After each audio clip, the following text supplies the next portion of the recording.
President Anderson, let the record show that all 5 board members are present. Thank you. Please join me in a moment of silence, followed by the Pledge of Allegiance. Oh, thank you.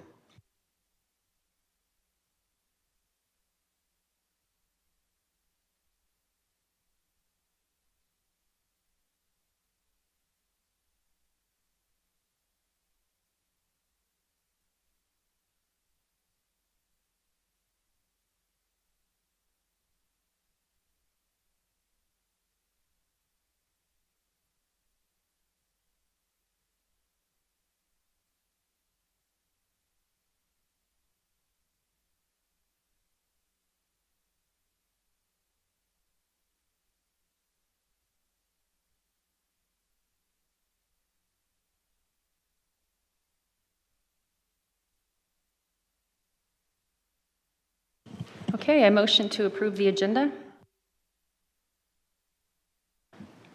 All those in favor? Aye. Aye. Motion carries 5-0. All right, Mrs. Richards, you have the superintendent report with Higley Adventures first. Thank you, President Anderson, members of the board. We're excited this evening. We made it through day 2. Yay, what a great start.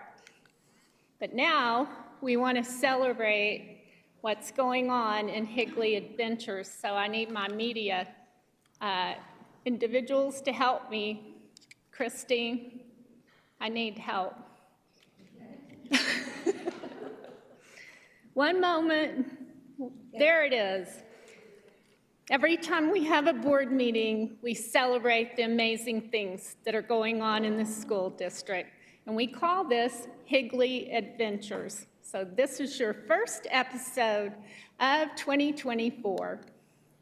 All right, this is your incredible PR and marketing department. They recently won 2 awards of merit from the National School PR Association. One for social media, for the Higley Helps campaign or initiative, and one for our Principal Spotlight videos. In addition, we won an award of excellence for David Nettles' Teacher of the Year video. Way to go, PR and marketing. We are so very proud of the work you do.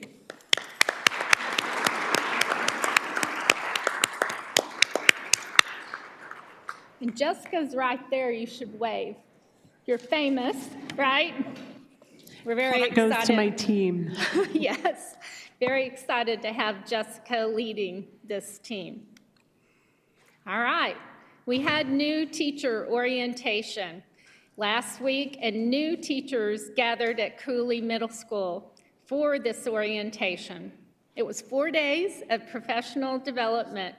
New teachers learned about aspects of working in Higley, the best district in the nation, and they prepared to start the school year. Welcome our new teachers to the HUSD family. They had quite a bit of learning going on, as you can tell, and it's great because we have support systems and we got them ready to go. They went to their schools and they were supported there as well. Our new teachers have mentors, which is critical to their success. All right, here we have our Welcome Back rally. On Thursday, July 18th, HUSD welcomed back our employee groups from summer break. Higley and Williamsfield Band and Cheer were there to welcome all of the employees, along with our Black Buzzard Band. In addition, we had some awesome raffle items provided by our business partners. It was a great kickoff to the 24-25 school year. On the next slide, you're going to see a video of the excitement. Whoop.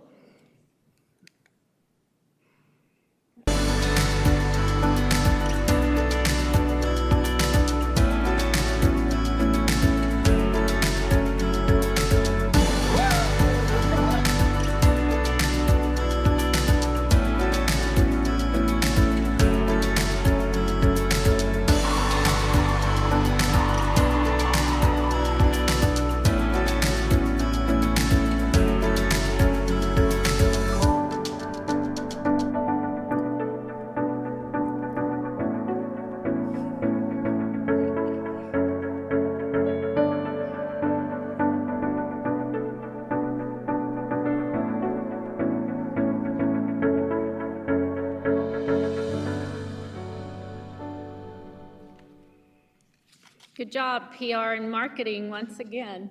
Nice job, Jessica and your team. All right, as you're well aware, yesterday was the first day of school. We're so excited to have our students back because that's why we're all here, right? So this is our 24-25 school year where limitless opportunities are given to our students, and we can't wait to see them learn and grow. Here you see some first day of school videos, and notice the little sign, the kindergarten sign that's getting placed in our front yards. What year will these kids graduate? 2037? I can't do the math on that. That's a lot for me. So we're excited. It was an amazing day, and today followed up in the same way. All right. Next, we have Higley High School football kicker Lorenzo with us this evening. He was recently featured in a local news story. Lorenzo has worked to overcome some challenges, and we all have challenges. But this guy, I know personally. I've been so impressed with his hard work, and we want to share his story with the community. If you're confused about Lorenzo on the left and Lorenzo now in high school, it's the same kid. I'm in that picture with Lorenzo on the left, but I've aged a lot, so we're not gonna look at that. All right, we're gonna try to watch the video, and then I'm gonna have Lorenzo come up for a moment. I was lucky enough to meet Lorenzo a few weeks ago at a Cardinals kicking camp, and he immediately inspired me, Richard. After just spending a few minutes with my man, I realized that even though life has thrown Lorenzo some curveballs, there is nothing he can't do. He was nonverbal, severe sensory, and his fine motor skills and everything needed attention. I mean, from every angle, Lorenzo needed key individuals to help him spark forward. Growing up, Lorenzo was met with many challenges. Even just going to the park to play wasn't always easy. He would always have to wait till the sun went down to a certain spot because he couldn't handle wind on his arm or the moisture. And so we had to wait for a certain time for us to be able to go down to the park and kick. With him being severe sensory, it's not just a ball. You got to think about the color, the textures. There's a lot that goes into it. But no matter the obstacle in his path, Lorenzo has persevered. The impact he's had on my life is it's incredible, man. There's no obstacle that this kid cannot overcome, and that's a testament to who he is. Kicking is his passion. Lorenzo is set to kick for Higley High School's varsity football team this fall. And to see him out here busting his butt just like everybody else and having to go over more hurdles than more people, it's very inspiring. Lifted up by his circle of love, Lorenzo feels the support of the community behind each kick. So that's why so got love. We just we got to each other. We know all the negativity are out of our circle, and we just help each other to get rid of all the negativity. Lorenzo dreams of kicking at ASU and for the Cardinals someday, and his #1 fan will be there to cheer him on every step of the way. She just loves me. She's an inspiration to me. She just take care of me. She just look out for me. She's just my #1 mom. It's an incredible accomplishment for Lorenzo to be where he is today, but the impact he's had on those around him is priceless. What excuse am I going to have when somebody like Lorenzo might have a seizure or two the night before we go out to kick and to train, and there's no excuse on his end? That's one of the things I appreciate most about Lorenzo. He helps me see the world how I should see it. It's a beautiful world, and some of the people that we have as part of Lorenzo's success has been the results of what you see today. I'm going to clap.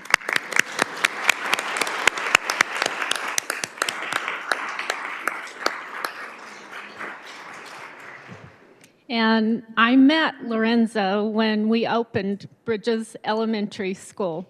And what a blessing he was back then, but look at him now. And he's a young man that we all aspire to have the courage and determination that Lorenzo has. So I'm going to have him come up here very quickly.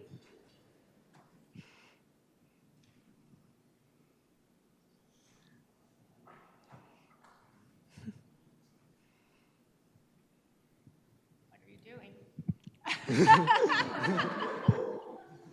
Okay. Are you going to make a presentation? Yeah. Hello. I'm a CEO at Hickory High School. You might know me on the news. So, so that's all I have to say. So right now we're just getting ready for the season. We have like a bunch of teams just like want like defeat us, just want like just have good challenges. But like I really love like tendency of each team we have. But like yeah, but like sometimes it was like get solved, but we learn from it. Like every mistake is a purpose. Like don't be afraid of like making mistake. Just keep on grinding hard. Like no matter what, it's just life. So sometimes I fail, but like we learn from it.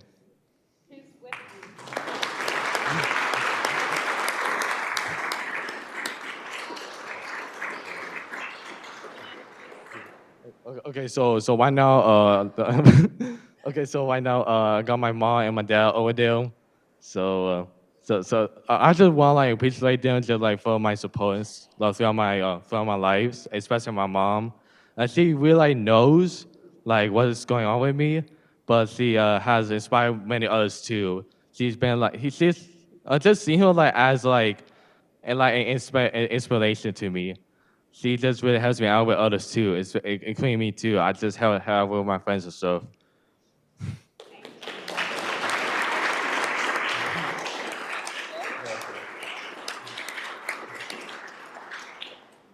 you guys want to come up? I wasn't expecting to get flowers. That was very kind of you. Thank you.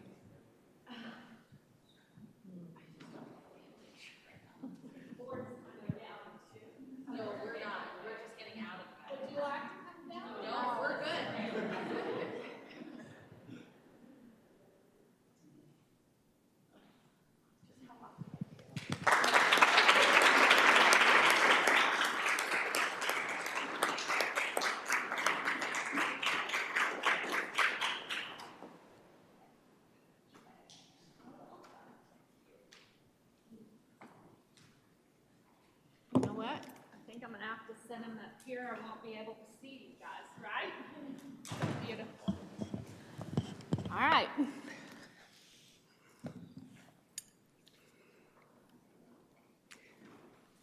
President Anderson, are you ready for upcoming events? All right. Monday, July 29th, we have Cooley Preschool Curriculum Night. Wednesday, July 31st, we have Middle School's Curriculum Night. August 1st, I don't know how it got to be August, but it's here. Our elementary schools will have their Curriculum Night. August 5th, Sossman Preschool Curriculum Night. And we'll be back again on August 6th for our governing board meeting. That will be a work study. Thank you, Ms. Richards.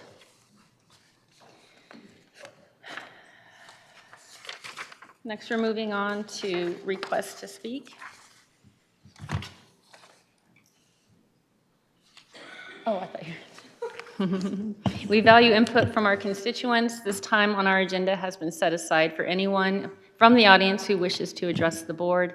Those that wish to speak should have filled out speaker cards, which are due prior to the start of our meeting.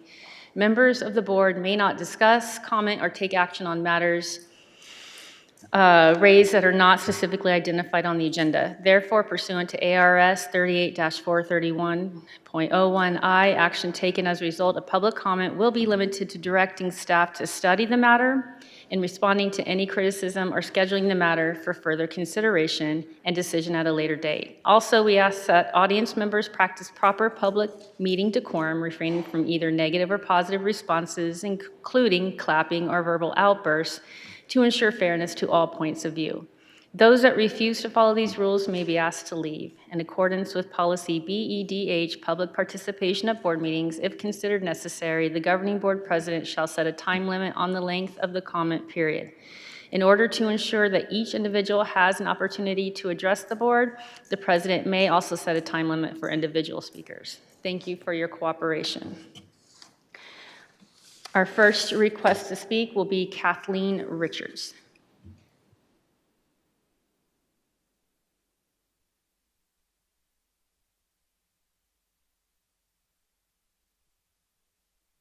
Kidding. Hi. Good evening, governing board and administration. I just wanted to come up quickly, number one, to congratulate the public relations team on the launch of the new website. My husband works in technology. I have seen sort of the back end, if you will. Yes, that's an actual term, of how that goes and how hard that is to get up and running, and it was no small feat for that group to just launch it. This is not to say that there are not things that will need fixing and finessing as we go on, but that was definitely a beast, and they had given themselves an aggressive timeline, and I think it's really awesome that they were able to meet that and do it really well. And so far, the interface that I have seen, I've been really impressed with as a parent, so congratulations. I also just wanted to take the opportunity at the beginning of the school year. There was a mention of Higley Helps. There was a great news piece on this back to school moment yesterday on ABC 15 that highlighted my favorite school here, Higley Traditional Academy, and our very fancy, very old bell. But it did also highlight the Higley Helps Here initiative within our district, something that allows our students to be a part of the community, to get that sense of volunteerism early with our youngest kiddos doing this, which is something that as a parent and as a volunteer at the school, I've always been super impressed with that initiative of giving back that starts so young. Our kids carry that with them further than I think we realize. And as the parents and adults in the room, I hope that we can start the 24-25 school year with a little bit of that sense of community, of going out and singing the praises of Higley School District. Again, Arizona is wacky in terms of how education works in our space, and so much of what happens in education happens because of word of mouth. You hear other teachers, you hear other parents, talking about the teachers that they have, about the great experiences that they're having in their districts. So to those who may be watching at home because of a slightly later meeting and a crazy week, hopefully you guys are out there sharing the amazing things that we're doing here in this district and encouraging your friends and neighbors who may or may not be participating in things here in our school district to do so, and that we can go forward into this particular school year with a sense of unity and Team Higley and Higley Helps, all of the amazing things. So thank you guys so much. Looking forward to the year.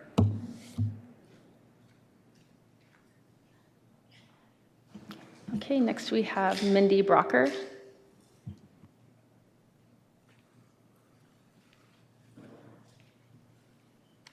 Thank you for the time today. I stand before you today to advocate for a more balanced and thoughtful approach to the oversight of literary materials in our schools.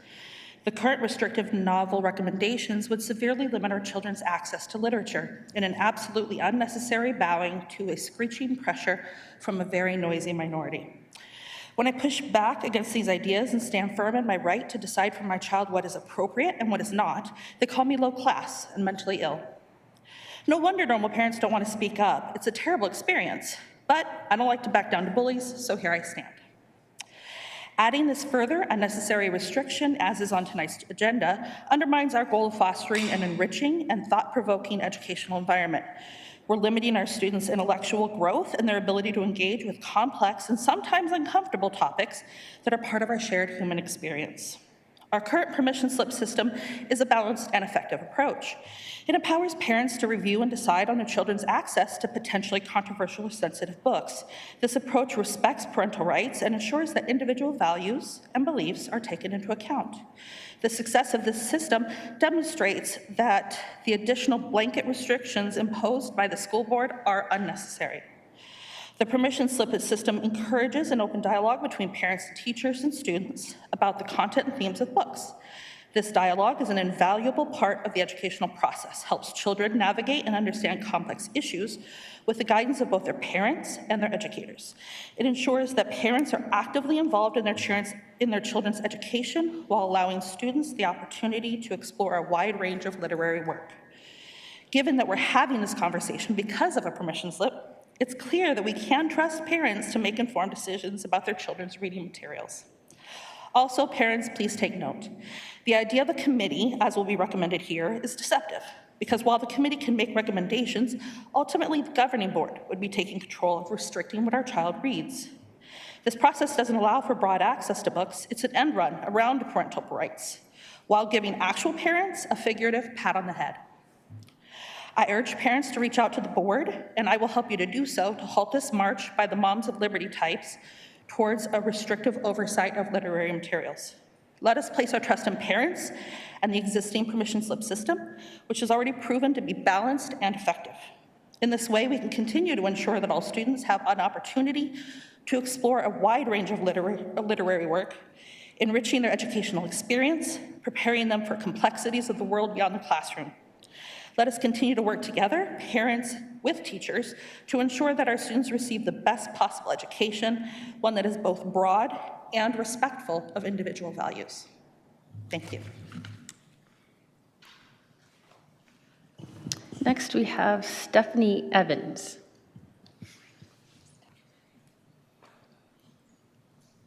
Hi, my name is Stephanie Evans. I'm a mom of 4, and my kids, they go to some charter schools and Gilbert public schools. I'm with some other moms. I wanted to lend my voice to what they are going to speak further on.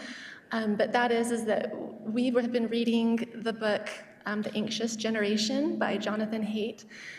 If you've heard of it, it goes into depth of the research, the social research and science that has been done on the connections between smartphones and our youth, and the anxiety and depressive disorders that are connected. I'm a former 5th grade teacher, and I substitute in Mesa and Gilbert Public Schools, and I've noticed the difference between the teachers that require the phone to be turned in before they enter the classroom, and the work that gets done, and the distractions that ensue when they are able to have their phones at their desks.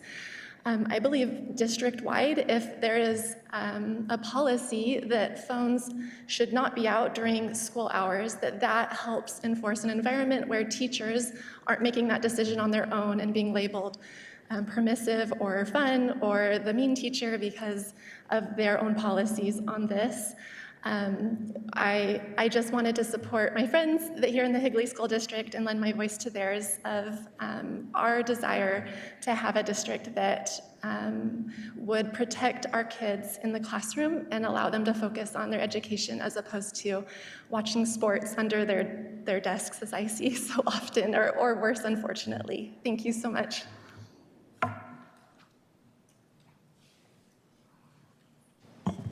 Okay, next we have Dawn Litwin.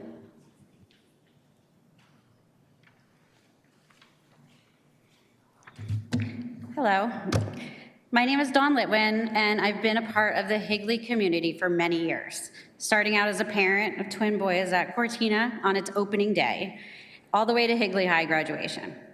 I've been deeply involved with our schools, from volunteering to substitute teaching, and now to beginning my 12th year teaching full-time 5th grade at Santan Elementary. And I also have been running a robotics club for 9 years at Santan. I'm very invested and committed to our students and community.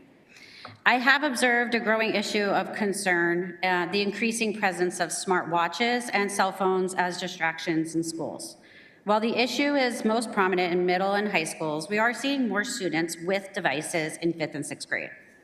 I'm here to urge the Higley School Board to review and consider revising our electronic devices policy.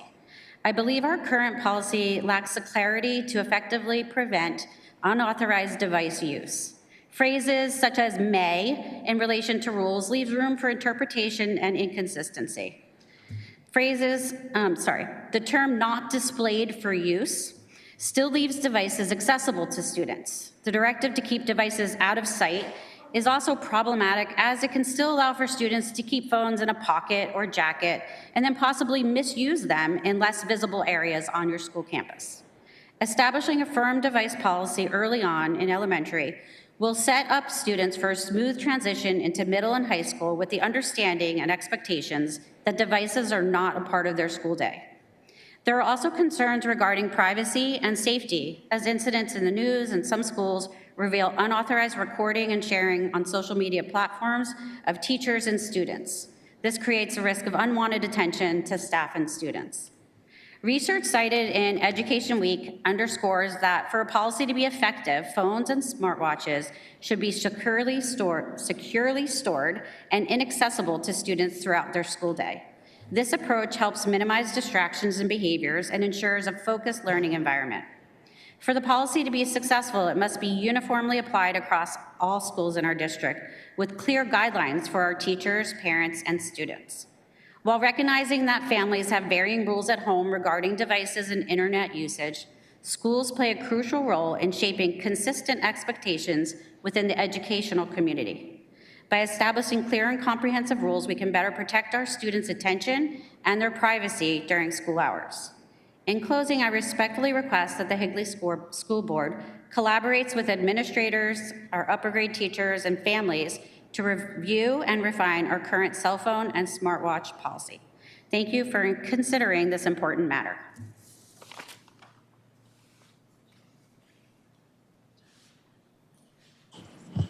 Next, we have Camilla Porter.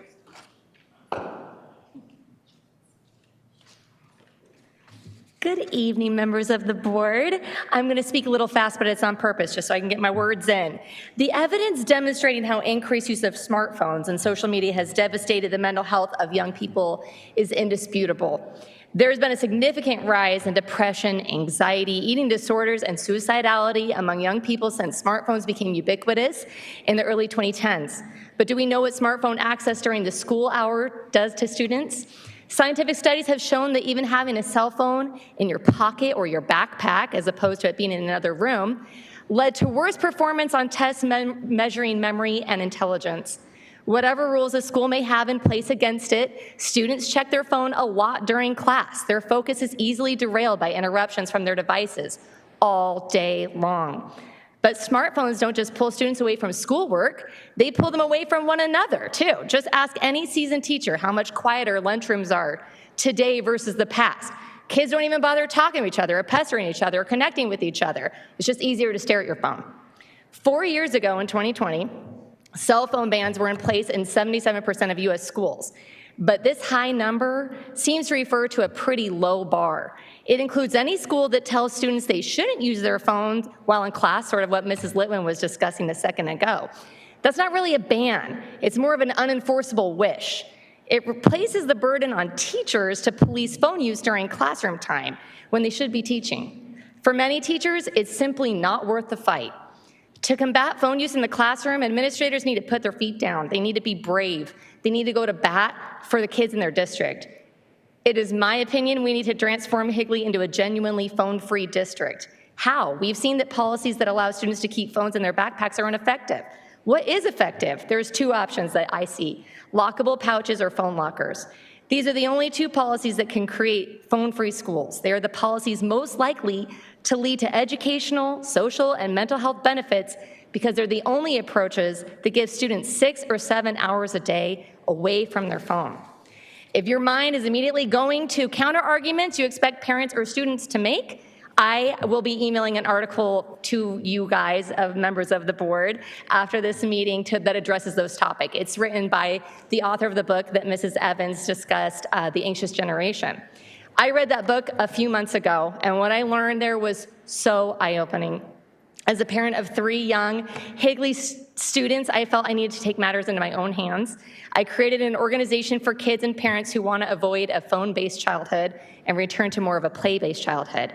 I created a pledge for kids and parents who agree to withhold kids access to smartphones until 9th grade or later, and access to social media until the age of 16 or later. We've had so much support from families right here in our district. Many parents at Higley schools are begging for the administration to take action and do it soon. I encourage you to look at our website to learn more and to view or sign our pledge. And I put it here at the bottom of my little poster. Oh, I plead with you to take this topic seriously, to read the book and article, to create a committee to consider this cell phone ban that we're proposing and hear the voices of concerned parents and teachers. Just a little peer pressure. Here are some states that have already gone the distance in some districts in their states. Thank you. Yes, thank you. Next, we have, is it Megan Jarvis?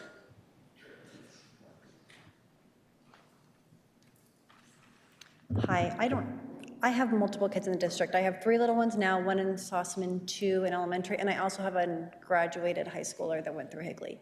And I didn't really prepare a lot of info versus what has already been said, but I just really want to agree with all of that. I have seen it in my older one, the anxiety, the depression, all of that growing up in the era where, I mean, we didn't know, we just gave her a cell phone. And you can see it, and I see a huge difference in reading that book and learning so much more. It just makes so much sense. And I would love for my children starting junior high and younger, as they go up, having that ban, especially in junior and high school, to not have to be deal with it and see the ramifications from it. And I just wanted to reiterate for what they're saying.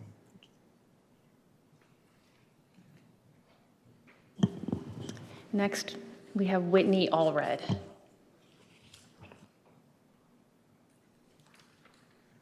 Good evening. I am a concerned parent as well in the Higley School District, and I agree with everything that these fabulous women have said. If you're anything like me, this is the first thing you look at in the morning when you wake up and the last thing you look at before you go to bed. And unfortunately, we do a whole lot of looking at it in between throughout the day. Whether it's texting, emailing, social media, directions, phone calls, looking up recipes for cooking, etc. Let's think about for a minute what our lives were like without it. Specifically for me, I used my creativity. I didn't look things up on Pinterest or Instagram or, heaven forbid, ChatGPT to give me ideas. It all came from here. I made jewelry, I hung out with friends in real life, I read books, I went to and graduated from college without it.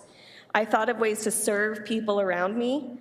I did not worry about what my makeup looked like or what my nightly face routine was. I went to events where people socialized and people weren't distracted by the latest text or Instagram post.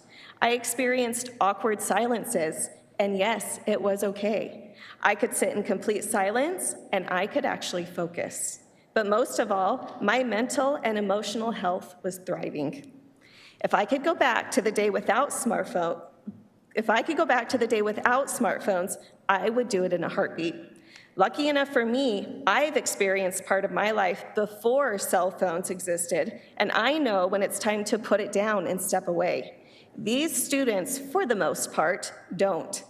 They're involved in all aspects of social media, most of them, and it has them wrapped around its fingers, sometimes until 3 o'clock in the morning. Ladies and gentlemen, to quote MIT professor Sherry Turkle, with smartphones, we are forever elsewhere. How are kids supposed to create, learn, participate, work through problems, have confidence, focus, and receive inspiration at a time when their brains are trying to develop if they have this thing constantly in their pockets, in their backpacks, or hidden underneath their desks? Simply put, it's impossible. I certainly can't listen to my toddler when he's tugging on my shirt and also try and text at the same time. I believe that kids should learn what life is like without their smartphones, specifically in the classroom. I imagine most of us have experienced it without them, and I'm willing to bet that your education was much better without it. Don't you want your students to do better on classwork and tests and receive higher grades and overall GPAs? But even more, don't you want them to succeed in life beyond the classroom? If they can't learn what life is like outside of this phone, they may never figure out how great it can actually be. Parents and teachers, let's make our students do a hard thing and give up their phones just during the school hours. After all, we lived it and survived, did we not? Thank you.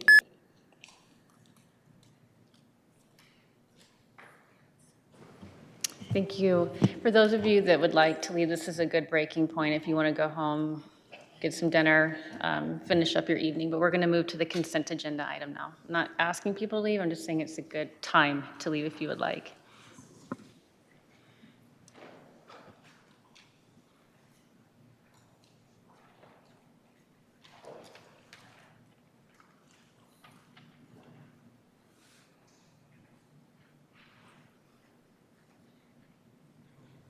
Okay, let's move on to the consent agenda. I motion to approve consent agenda items 5.1 through 5.21. Second. All those in favor? Aye. Aye. Aye, motion carries 5-0. I believe Mr. Armstrong has some introductions to make this evening. Yes, ma'am. President Anderson, thank you guys. Tonight, you just approved 2 outstanding educators who are joining our wonderful district. I'd like to first recognize Miss Mandy Bachali. I believe she's here. She could stand. Give her a huge round of applause. Mandy is going to be serving as our assistant principal at HTA, the Higley Traditional Academy. She has served in a variety of capacities in education, serving as a teacher, instructional specialist, director of curriculum, math coach, but most recently serving as a dean of students in Queen Creek Unified. Higley Traditional and Mrs. Bacon are super excited and very grateful to have her join the HTA family. So we welcome you, and we are so glad that you're furthering your leadership in our district. Congratulations.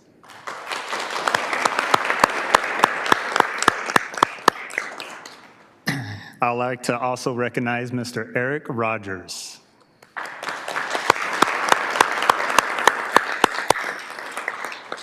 Mr. Rogers is returning back to Higley Unified School District after serving as the Dean of Students in Chandler Unified. He served as a teacher at Chaparral Elementary, serving that wonderful community.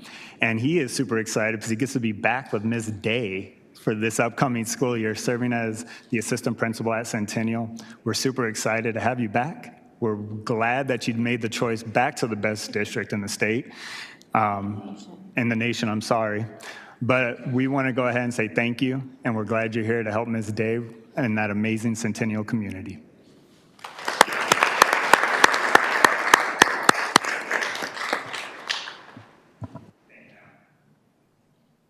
Thank you, and welcome to both admins, and yet another one from Queen Creek.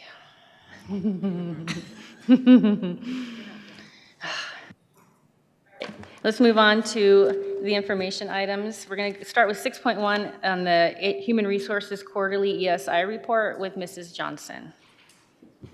Good evening, President Anderson, members of the board. I present to you the information of the final quarter of fiscal year 23-24. Are there any questions?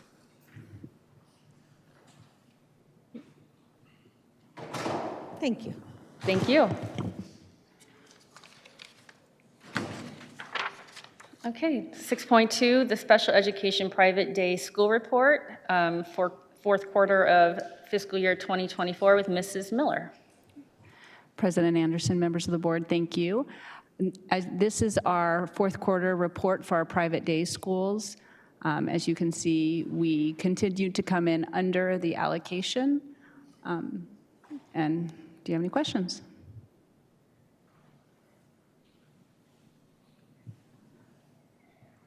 Looks like we're all good. Thank you. Okay, moving on to information item 6.3, the Novel and Supplemental Material Committees process by Mr. Lotzenheiser.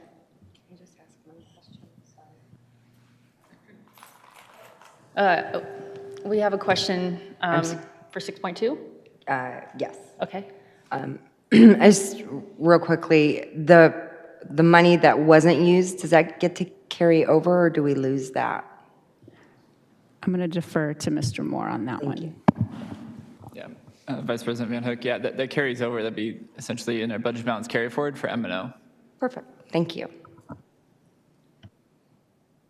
Okay. Mr. Lotzenheiser, please. Just waiting on a PowerPoint.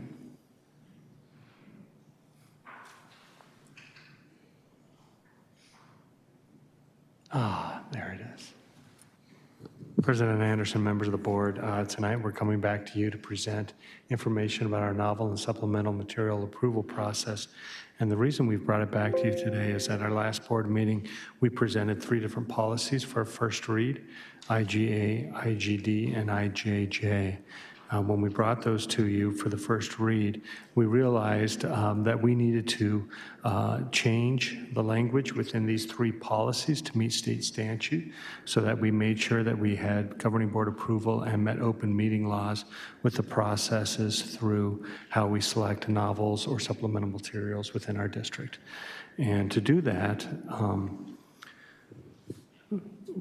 you asked for more information about the process behind what was going to happen. Remember how this typically works is the policy gets approved, then the process gets implemented. And so what we're coming to you today is, here's what the process would be once you have approved the policy. So if you'll notice in action, you'll see the 3 of them are coming for a second read to look for approval in action. Please understand that we currently have a policy of which we approve, and we have examined novels and supplemental materials by site and district personnel. And so we currently have a 24-25 supplemental and novel lists that are being used by our teachers. We are not replacing those. Those are going to continue for the 24-25 school year. We were meeting district policy when we followed those. Now, as we update the policy, and here's what our goal is. We're going to update the policy, and that'll allow us to implement the revised procedures and processes so that we can make sure that we're meeting state statute. And we've developed this additional process with a lot of different input, but the goal is throughout the next year, collect anything that we need to add to the supplemental and to the novel approved list and bring those to you in March. And why March, you ask? Because if we bring it in March, the whole goal is that we have a first information item where we present it to you, then there'd be a 60-day public review, and then we would be able to come back and be approved in the end of May, beginning of June. So when new things get added to the list, we have time to procure them so that when our teachers prepare over the summer or come back at the beginning of the school year, those resources will be available to them. Our goal is to create a cyclic process where at the beginning of every year, the teachers will have the approved supplemental lists and the novel list for the year. We'll work on adding or deleting as we go through the entire year, bring it back for governing board approval, and we'll just kind of continue to do this process to modify what we need to do for our teachers to make sure that they have what they need. When you take a look at the 3 different policies, IGA, there were no changes from the first read to now. For IGD, it was asked that we reference ARS 15-120.03, sexually explicit materials, and we have listed that as a reference within IGD. And for IJJ, we also added that as a reference as well, 15-120.03. You know, our goal in all this, again, is to create a process that is going to be cyclical so that you can know and expect when we can have things coming for approval. I need to give a huge shout out to Mary Davis as she has led this process along with members from both of our high schools. And so Mary's going to explain a little bit more about how the process was developed, and she's going to walk us through the process today. So I'm going to go ahead and turn it over to Mary. Good evening, President Anderson and governing board members. So like David said, I'm going to take us through the process and what our committee structure will look like going forward. So I was able to go through a nice collaborative process with some members of our high school teaching staff from both sites and dig into this process and also review the novel process from 7 Valley districts to see what they have, and also 4 supplemental processes from local districts as well. And just take a look at what their successes were and even some things that didn't go so well for them to build our process for this going forward. And also kind of take a sneak peek at what their lists were to see where we align as well. So with that, I'm going to give a quick shout out to those teachers because they did give up some of their summer to work with us on this process to make sure we are advocating for teachers and putting them first as we go through this process. So thank you to the Higley and Williamsfield teachers. I greatly appreciate you. Some of them might be here tonight. And just to reiterate, what we are doing is aligning with state statute to add in that board approval and that 60-day review for our supplemental materials and our novels. This list is going to keep popping up as we go through. You might get sick of it, but it's our guidance as we go through this. The first step in this process is forming our committees. And we want to make sure that we have a diverse representation across our district. So starting with that, we will have these 4 groups. So office staff, site administration, teachers, our parents, legal guardians, and community members. So both committees, so the novel committee and the supplemental material committee, will consist of these groups. And then I'm going to start with the novel group. They will have hopefully a larger group that we can then break into grade level or grade band groups so that we can read more novels. Because it would be kind of hard to say, hey, let's all read these 20 books, where instead we can say, your 6th grade group, let's read these 6th grade novels. Hey, your 7th grade, let's read these 7th grade novels, and work through it that way. And then come back to the whole group to make presentations on what we recommend and why. And then that whole group would then stamp that recommendation. And then same thing for the supplemental committee, we would have a pre-K 6 or pre-K 5 group and then a 6-12 group that would meet in this larger committee and then can break out to review those supplementals as they come in. Is that making sense? Okay. And then I do want to add that because these are committees, we would operate under open meeting law for both sets of committees. And to form these committees, they will be application-based. And then from there, Ed Services will review those applications and make selections. We want to make sure that we have that representation across the district, so we're diverse in who we're selecting. They need to be willing to be active participants and attend meetings in person at various times throughout the day. It could be every 4 to 6 weeks for novels. And then also being willing to read complex novels outside their usual preference. So that's for our novel committee. And then for our supplemental material committee, again, application-based, and then that representation across the district, and willingness to be an active participant and attend meetings in person at various times as needed. So our supplemental materials might come in different waves, so we may not need to meet on a consistent basis, but probably once a quarter to review those materials as they come in.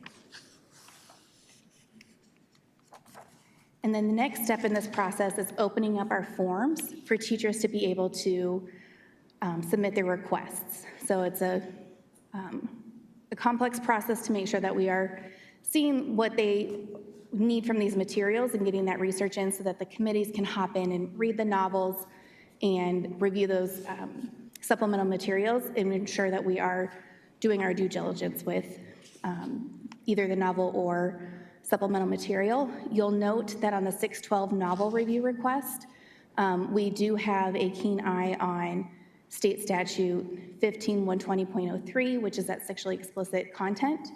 And we are also asking that they, the teachers, are reviewing our instructional best practices guide that we have as a district.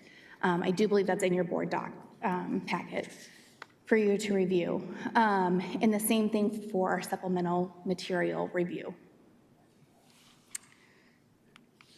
And then once we get all the reviews or requests, the committee will meet and go through them. It is a first come, first serve. And once we have the novels, we can break into our grade level or grade band groups and start reading through them. on that 4 to 6 week basis. And as we have those supplemental materials, we can figure out our meeting pattern as well. Once they are, oh, I don't think I clicked. Once we're in our subgroups, I'll take, for example, a 6th grade group. They have their novel that they're going to read. Each person on that subgroup, they would read their novel individually and then record based on a rubric, how they would score it. And we are evaluating on a rubric, both rubrics for the supplemental and the novels are very similar. So it takes them through a series of questions to evaluate the appropriateness, authenticity, instructional value, literary merit that's specific to the novels, and then sensitive content, again with that keen eye on State Statute 120.03. And in the rubrics, we have direct links for the reviewer to that state statute. And then here's just a quick preview of 2 parts of the rubric. Again, it's a pretty rigorous rubric. So this one outlines the literary merit, and then the sensitive content.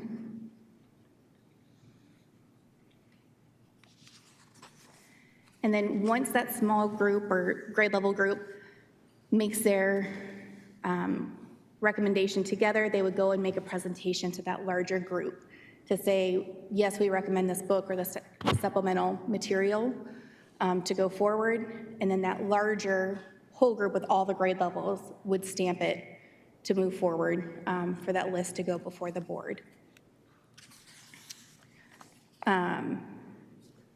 Any questions there? Because I know I just gave a lot of information and a lot of subgroup, grade level group, and then whole group, so I want to make sure that's clear.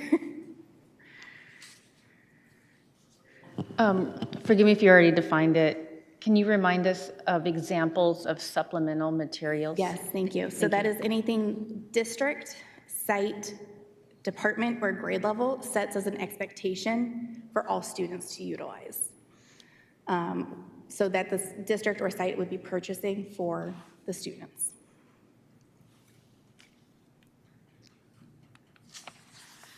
So then, like we said, once a year, we'll take that list. About March, both sets of committees will have their final list of either of novels and supplementals that they would like to be added. After taking it through all the rubrics, it would go then to the superintendent for her to review with the cabinet, and then that would get added onto the board agenda. And from there, it would go for the first read, and then onto a 60-day public review, and then comes back to the board for an approval. After hearing what the public comments are, we'll come back for the approval. And then after that, we would add the approved novels and approved materials to the list for our teachers to be able to access, and then for site administration to purchase whatever new materials that they would need for their campus then.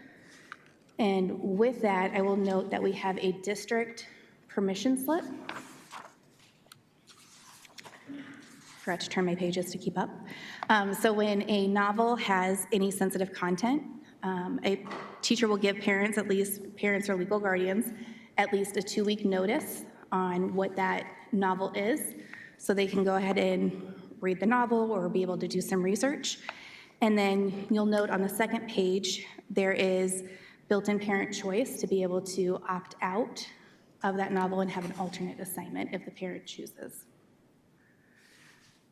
And then also in your handouts, I wanted to highlight, in this parent consent, we are having it so that the teachers will, again, identify the title and the author, and then what the sensitive content is, and context around that sensitive content, and then the standards that will be addressed through the novel, so tying it back to the instruction. And then the last thing I think that's in your board docs for this is our professional practices for the responsible use of instructional resources. And this is kind of our guiding light for teachers as they are selecting a material to use, ensuring that they've gone through this, and also have talked to their site administration on what they're going to be using, especially if it does have that sensitive content in there. Any questions? President Anderson, Ms. Davis, when we met, I had asked about, on the parental consent form, adding also a box for sexuality, just to be able to let parents know that, you know, a book could possibly contain something about anything related to sexuality.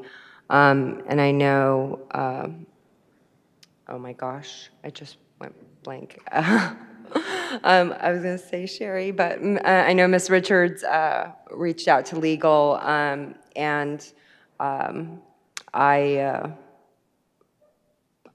know you were going to reach out to get a second opinion.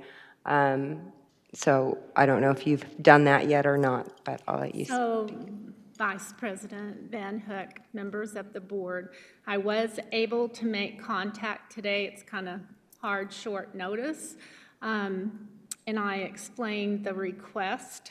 They reviewed what we had proposed and gave me input that we should stick to what we have here, with the understanding that this is common across the state of Arizona, and just possibly the difficulty in explaining what sexuality meant. And so we went back and barely had time to do all this before the meeting, but as district administration, we would like to trust the committee process to bring anything that they are uncomfortable with or they don't feel is appropriate based on all the criteria Ms. Davis shared, and follow what we presented here. So that's kind of how it ended up right before the meeting started. So. Okay.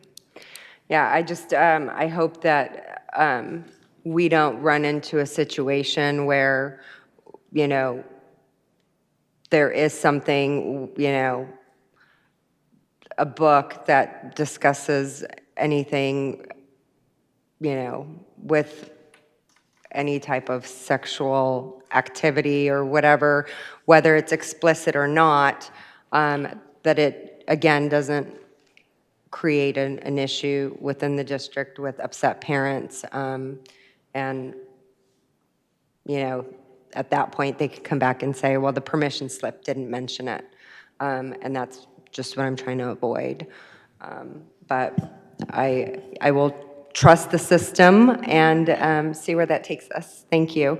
Oh, actually, I'm sorry. And I do want to mention that per our discussion, this will apply to in-classroom libraries along with online libraries such as Pebble Go.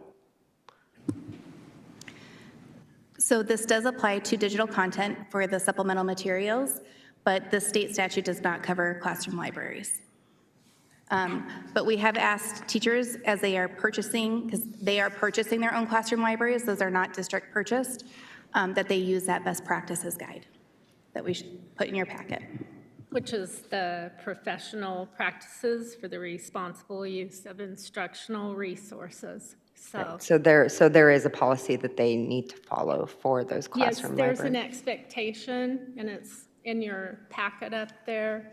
And also, all of our teachers review that in Vector every year. So, you know, we were brainstorming what are examples of this, and you know, it might be something they're reading, it might be a primary source document that they pull, or I want to show my kids a video on erosion. Okay, well, I have to vet that, and I have to make sure that it's aligned to the standards and that it's appropriate. So that kind of all fits together. Thank you. You're welcome. President Anderson, Ms. Davis, just for clarification for a couple of things for me. A, as I understand it, the updates that we are doing to these existing policies are because state statutes require that we legally have to include these things. So the aspects of our policy that we have changed are the aspects that we are requiring for state statute. I view it as we're taking it a little bit of a step further with respect to the committee that we're creating, and that the state statute doesn't require the committee. That's our choice, in that we already do that for textbooks, or is the committee also part of that? Board Member Wade, it is my understanding, I don't have that particular ARS in front of me, but it is my understanding that it is a committee for that state statute. Okay, Yes. so all aspects of this new policy then? Correct. It is the 60-day review that gets the may and shall in there that gets it a little wonky. But it's I'm going to double check right now. No worries. But yeah. Okay, I appreciate it. And as far as making sure that we understand, there's a couple things. Thing one, per the parental consent form that you have, my argument, or maybe I'm misunderstanding Board Member Van Hook's concern, in that sexual content is what is on there, in terms of that would be anything that is of an explicit nature in which you have some mature content that a parent can be aware of. I also understand it that parent permission slip is a 2-week time frame in which you are given it. So should none of the boxes, or the boxes that are checked that cause concern, whatever, as appropriate responsible parents or guardians, it is our responsibility then to follow up till we can see where our frustration or those types of things align.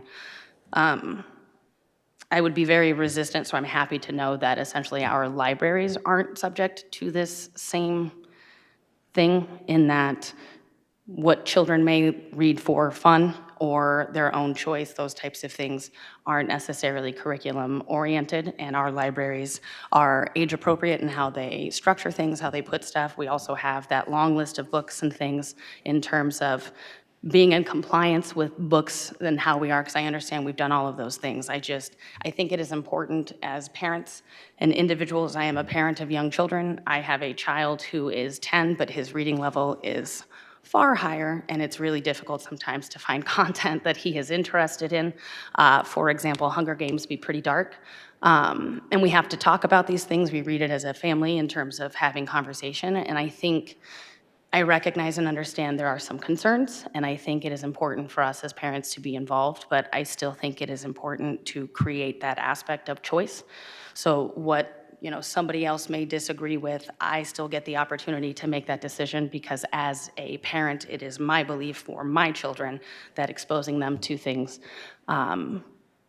different opinions, different existences, different circumstances than what they may know, helps them grow as a person, helps them be better, more productive individuals in a diverse group. So I am appreciative of the fact that while we are always mindful of what the state statutes are, that we are also mindful of what our overall goal is for students. So yeah, thank you for clarifying those things.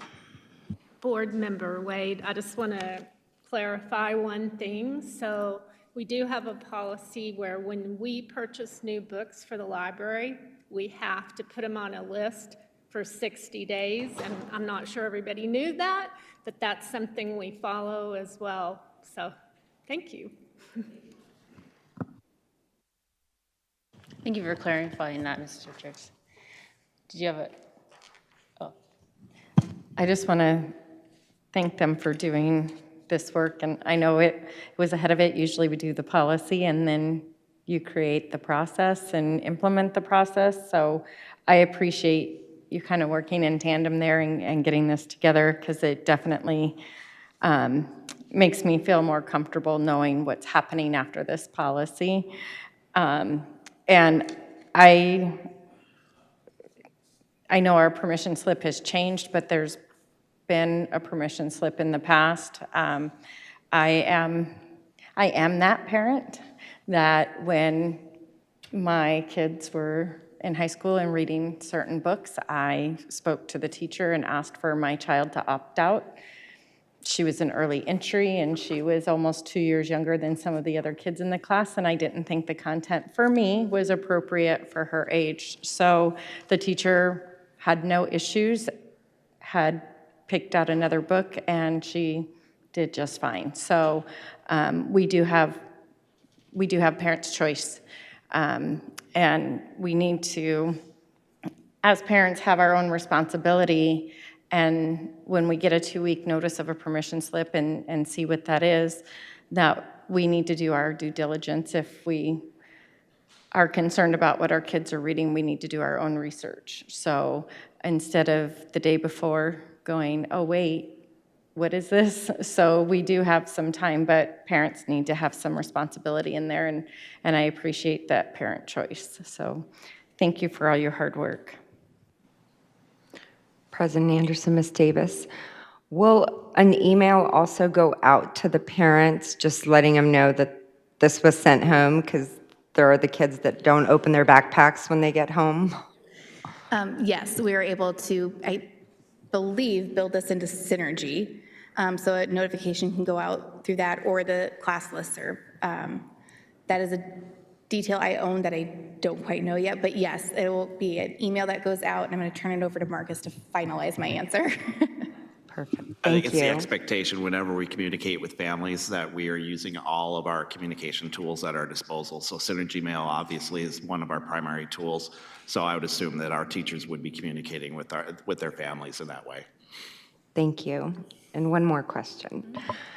So what if a student picks a book that their family is okay with and they're being asked to do a vocal book report in front of the class? What happens in those situations if a child has to report on that book in front of the classroom that other parents might find inappropriate?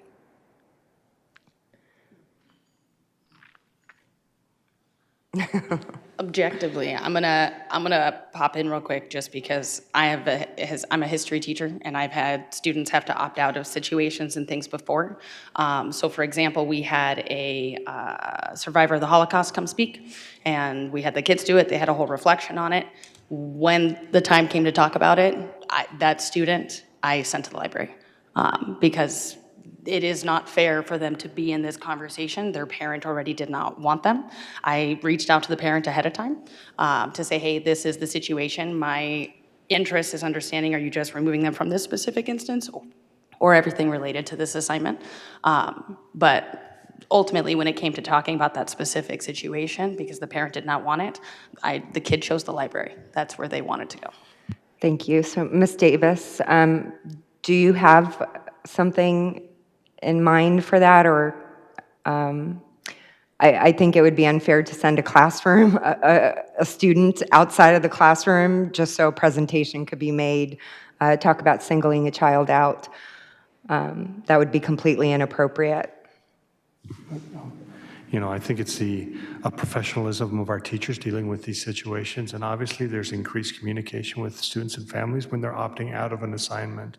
And I would trust that our teachers in the audience would have that communication with the parent about, just like Ms. Wade was saying, how we're going through and how we'll manage that assignment for that individual student. And so I know in the past, yours is a great example. Teachers that I've had in the past, when we have opt-out, has worked individually with that parent to make sure that when those times came up, that the student was placed appropriately, and that is an expectation of the teachers with the communication. Yeah, I think that singling a student out could potentially open that student up for bullying, and I would caution on doing that to any student. Then being picked on about their parents not allowing them to read a specific book, and then them having to leave class and being singled out. So that's definitely something to put further thought into to see how that would happen, because that is a concerning issue.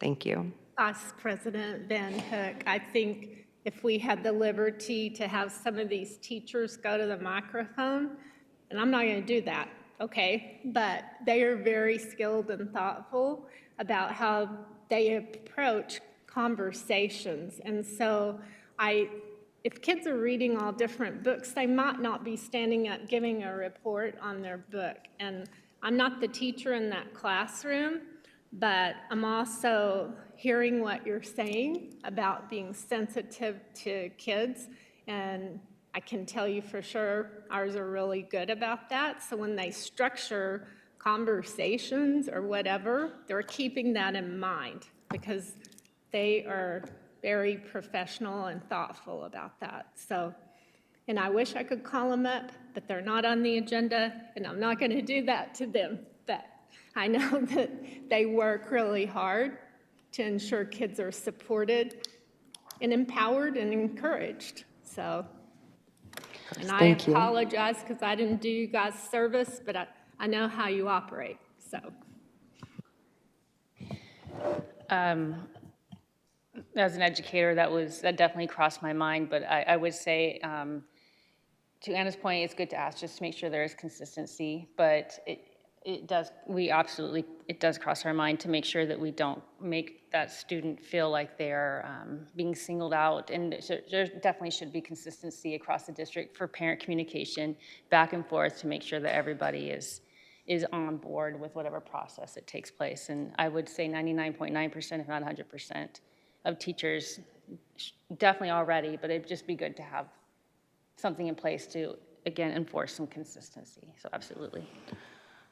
Also, President Anderson, to be clear, in these situations, it is the parent who's making that choice in terms of when, at least from my experience for the process that I have had, when a kid opts out of something that the entire class is doing, and it would be something in which the entire class is talking about, I go to that parent and inform them what the entire unit looks like with respect to this, so the parent is aware of what it is that they are including their child in or not.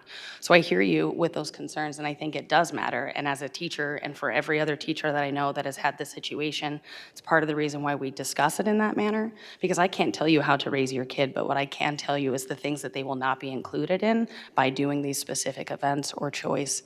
So when it came to sending that kid to the library, again, that was the parent's choice to have them not only miss that speaker when they came, but missed every subsequent group discussion because the parent didn't wish them to be in that situation. So I think it does matter, and I think that's part of the reason why we communicate that when those things go, this is the assignment, this is what the expectation is. So when you're signing that as a parent and you are doing your parental responsibility, you are aware of what it is you are either including or not including your child in.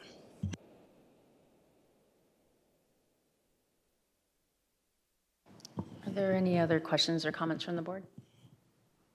Okay, thank you everyone for the work. Thank you so much for communicating the process, and we appreciate your time and value. Okay, we're going to move on to the action items, beginning with 7.1. I'm going to read it before I motion. The approval of the salary schedule and rate adjustments. Are there any questions, comments before we move on? Okay, I motion that the governing board approve the adjustments of the salary schedules and base rates as presented in the attached document effective for the fiscal year beginning July 1st, 2024. Second. All those in favor? Aye. Aye. Motion carries 5-0. Okay. 7.2, this is the second read and approval of policy IGA, curriculum development. Are there any discussion we'd like to have? Okay, I motion that the governing board approve policy IGA, curriculum development. Second. Oh, got Amanda. All those in favor? Aye. Aye, motion carries 5-0. 7.3, second read and approval of policy IGD, curriculum adoption. Any discussion from the board? I motion for the governing board to approve policy IGD, curriculum adoption. Second. Anna, thank you. All those in favor? Aye. Aye. Motion carries 5-0. 7.4, second read and approval of policy IJJ, textbook supplementary materials selection and adoption. Any discussion? Questions? I motion that the governing board approve the policy IJJ, textbook and supplementary materials selection. Second. Ooh, that was Anna. All those in favor? Aye. Aye. Motion carries 5-0.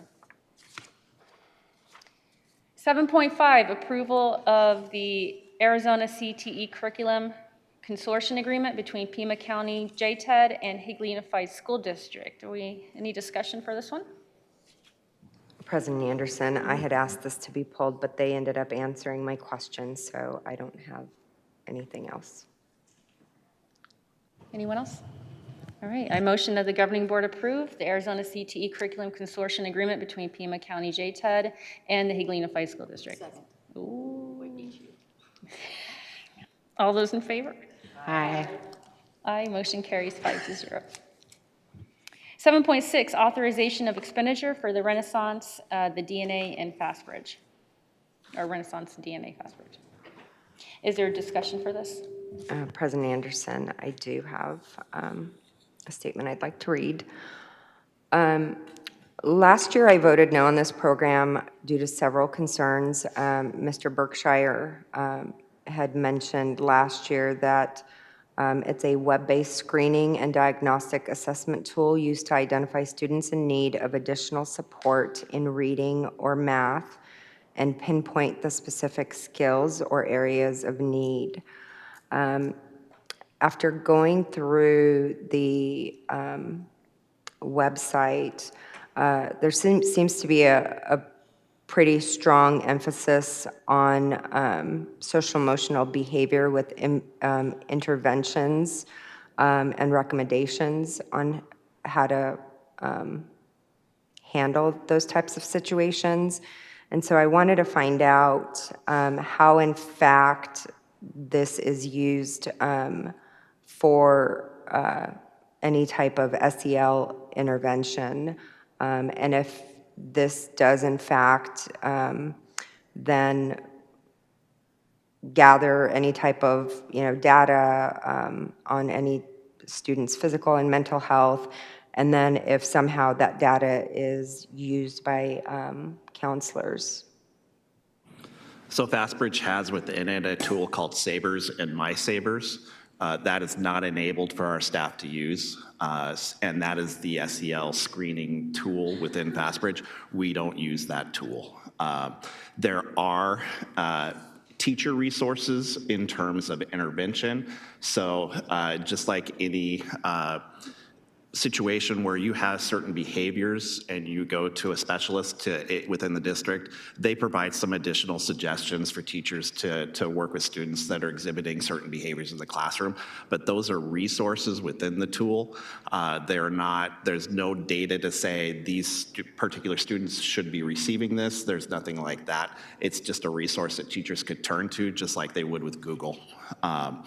And so what we're using FastBridge for is specifically to screen students in reading and math. Okay, thank you. So my concern was mainly around that, and just to ensure that we're not overstepping our intended focus, which should be academics, and not, putting the focus on that part of it. But if we're not using those parts of FastBridge, then that answers my question. Thank you. Anyone else? Okay, thank you both for clarifying on that part. I motion, jump right to it. I motion that the governing board approve the expenditure to Renaissance. Second. All those in favor? Aye. Aye, motion carries 5-0. Okay, this is 7.7. It's the approval of an employee termination. This is the point where I will invite Ms. Henderson to the podium if she is here. She would also like to speak. Okay. I motion that the governing board approve the termination of M. Henderson, effective July 23rd, 2024. Second. All those in favor? Aye. Aye. Motion carries 5-0. Okay. We are at future agenda items. Are there any requests from our board tonight? Yes. President Anderson, I'm sorry, I'm very loud right now. I apologize. Hi. We had some speakers tonight, and maybe it's just something on what our current policies look like right now. If there is anything, a committee or something that we could look at or explore and see what might make sense for our students. And just kind of an update on what we do. I know that I have a daughter at, wait, am I allowed to say this? I don't remember. Okay. Well, I just didn't know what, I get confused if I can talk. Yeah, I didn't want to get, no, I don't. I just wanted to say, I know Williamsfield and what they've done, and they've changed their cell phone policy this year. My daughter said it's very strict, so I am glad for that, for what Mr. Dolan is. So just what the policy looks like across the board on all grade levels, and explore that, and what other districts are doing. I know AJ and other schools have done those type of things, if there's a policy. So, Board Member Schultz, members of the board, I will be depending on Mr. James Walker, since this is part of our handbook, but we can also provide, if we start with an update and status and see where we are, Mr. Walker, acceptable? Acceptable. And then if we need further information or steps, we will definitely do that. Okay? Thank you very much. Yes, thank you. President Anderson, I'd like to also find out if we are going to be having this town hall for the cell phone tower, or what the next steps are for that. Not necessarily a board meeting agenda. Sorry, Ms. Van Hook, but Verizon pulled out, was what, and so I don't think that there is any. Last I heard is they might not be interested, but I wasn't sure what was happening. I can just answer that real quick. We're just waiting for Verizon to officially give us a letter of notice, but their intentions are to remove themselves from the discussion of the proposed cell tower. So I have been in communication, just playing phone tag with Verizon, so just trying to get that letter, because I would like an official letter so we can share that with our community, as you mentioned, and get some closure to that conversation. So. Perfect. Thank you so much. And then the only other thing is the policy JLD. I know we are waiting for a legal opinion, and obviously wouldn't be for the next board meeting, maybe the one after that. I don't know what day that falls on. Vice President Van Hook, it may be after that. My memory might have been August 28th. Does that sound right? The 27th. 27th. Wow, that was close.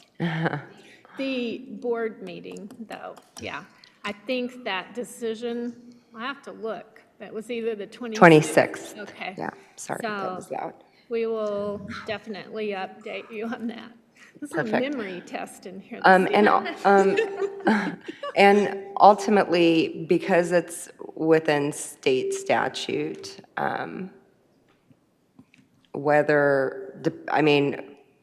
as far as the legal opinion, the opinion doesn't necessarily override what the state law is, and the policy is based on state statute. So it's my just something to keep understanding, I'm sorry. It's okay. That the Attorney General is going to weigh in on this. Right. And so once we have additional information, we'll get it to you guys as quickly as possible. And then I guess we'll know where to go from there. All right, perfect, thank you. Uh-huh.